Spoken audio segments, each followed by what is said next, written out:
Yeah, we made little notes about things. Well, not really, I didn't. Oh, I did. I made little notes. I just thought of something else before, and I have another incident, and I forget what it was. It may come back, but anyway, and maybe it's not important. Well, I remember the teacher, Sister Laura Tanya. Oh, that's I could not right. remember her name. That's right. And oh, I remembered Sister Ermina. I hadn't thought Yeah. about her. I had for one class reading, and she was excellent. She was superb. Yeah. She was superb in another way, too. She was so kind. Oh, my goodness. She was a Benedictine sister. Mm-hmm.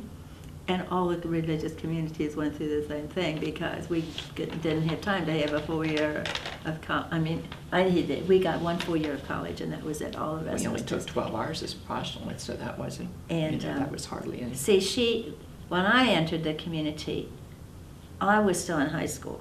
So as a postulant, I had to finish high school. And then during that summer, my class became novices. And so, and upon entering Sisters of Notre Dame, I had no college whatsoever. And then during that summer, though, after I graduated from the old Notre Dame Academy, then we took a few courses, and one of them was that dogmatic theology. Father Finn taught us that. So, but that was considered Thomas More College class. So that was the summer that I started in college. So the classes, at that time, Villa Madonna was downtown. Yes. That's right. Tell me a little bit about that experience, how you got there and... We went down on the school bus, literally. We had a school bus that went down every day. Okay. And you had to be there on time, and, and we bounced down to the college, and they picked us up at the end of the school day. And, we didn't, like I said, we didn't look to the right nor the left, so we didn't interact with the other students. And, you studied in between classes if you had any breaks, so there wasn't any time to fraternize with anybody else, really. And in those days, we didn't mix much with other communities either. No. And that was true of other communities. We just kind of stayed in really, it was kind of cliquish. We see that now, but it didn't seem that way at the time so much. But anyway, so, we were students, and that was it. So there weren't any extracurricular activities on the campus, it just didn't happen, yeah. One thing that I enjoyed, but I couldn't do anything about it at the same time, was some classes that we were in, we still had World War II veterans in class with us. Yes. Yeah. For me, it was fascinating because I had 5 cousins that were in World War II, and I didn't know any of these fellows that were in the class with us, but just knowing that they were in World War II, and it just made me respect them a lot just for that. And tell me kind of about the experience of going back, and was it weekends? Was it night classes? Was it summer classes at first, and then weekends as well. Saturday school. Really, the campus during the summer and on weekends was pretty much black and white. It was lots and lots of nuns, and the faculty was nuns and priests. So the campus was pretty much black and white. Who taught biology? Well, Mr. Volker, but I didn't have him. Oh, Fred Humphreys. He was wonderful. Fred Humphreys was wonderful. He was, yes, he was wonderful, and he was excellent.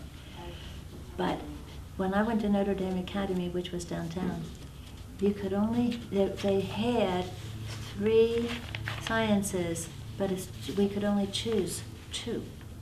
So I chose, and I'm not sorry I chose them. I chose chemistry and physics. I did not take biology. In high school, had I known what was going to happen, I would have. But then I took biology because it was required for teachers. So I took Humphrey's class in biology, and I thought, uh-oh, I don't have background for this. I really did not, because it was presumed that you had high school biology. So then I would have another sister fill in some things in my notebook that I didn't understand. She would just write them in for me. You know who did that? Sister Mary Carly, and he just filled in my notebook for me so I would know what he was talking about. Aren't you the one that said he passed out peppermint sticks on St. Nick's Day? No. Somebody remembered that. She said Dr. Humphreys passed out peppermint sticks on St. Nick's Day. Well, we were in the same class, so then I guess he did. He was really cute. And this is funny. And one of the classes I had from him was in Talbot Hall, which he had been the corner bar. And so he was lecturing in there, and of course they called it Talbot Hall because Matt Talbot was a converted Irish drunk. so they named it after him. So one day, Dr. Humphreys is lecturing, and one of the former clients walked in, and he looked around, very dazed, like, what's going on in my old haunt, you know? And then he left and looked very confused, and we all just laughed, but he probably thought he had more than one too many because the place just doesn't look the same. No, I'm sure it did. Every once in a while, somebody would come to the door and change their mind. Yeah. Some other excellent teachers. I have too many Benedictines, but Sister Ermina for reading, she was excellent. And she was a registrar. That woman did just so many things. She was just excellent. Sister Philip, of course, I had her for most of my history, and she was excellent. I had Sister Agnes Regina for freshman English, Sister Anne Gertrude for French. She later changed her name to Sister Alice. And I had Sister Hillarine for second year French. Sister Hillarine was about this tall, and she was about this big around, little French woman. She was born in France. And she wore these boots that laced up, you know, up to about here with the little heel. They weren't the kind of boots women wear today. Right. You know, they were her shoes, you know. And she was so cute. And we had her for French. That class was almost all sisters, postulants, and novices, and juniors, and our community are the Divine Providence community. Well, I had Camilla for logic. I loved her. She was a Divine Providence sister. Loved her. Another funny memory from downtown. Now, this did not happen in my class, but one of my sister friends told me about this. One of the residences, you know, usually the first floor windows were not too far off the ground because there were these big windows that went close to the floor. And so there was no parking lot. So the students just parked on the street, and like especially Scott Street. So the police would come around and they would chalk the tires, and then maybe 2 hours later they'd come back and check, and if the tire chalk marks were still in the same place, then that car would get a ticket. So one student was sitting near the window, and he saw the policeman coming down the street, so he jumped out the window and went out and rolled his car forward a little bit so he wouldn't get a ticket. And in the same kind of building, I had a philosophy class from Father Garvey on the second floor, and he was a pacer, and he also, sometimes he would, in this open window with no screens, sometimes he would sit on the windowsill with his feet up, you know, and the students were on pins and needles the whole time that he didn't forget where he was and fall out the window. Never did, but they were really worried. You think we should wrap this up?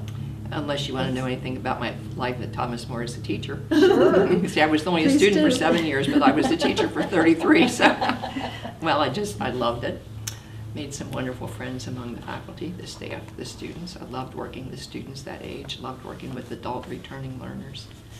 It was very enriching, you know. I just met so many wonderful people who enriched my life, both the faculty and the staff as well as the students. So it was, I really treasure my years at the college. Do you have any advice that you would give current students who are going to Thomas More? Take advantage of your educational opportunities because they're just, you know, they're wonderful. Yeah. That would be mine. And you know, I think college is a wonderful time too to educate yourself or become educated holistically, and the college offers a lot that develops the whole person, and I would just encourage students to really utilize that opportunity to become the most fully rounded person that they can. Excellent. Well, I would say also to keep up with your assignments, because if you have like a term paper or something like that to write for one course, all of a sudden you're getting one for another course and so on. So if you don't keep up, then you're too piled up and you can't do well on any of them. So you just, as soon as you get an assignment like that, a heavy assignment like that, just do it and do the best you can on it and just keep up with it.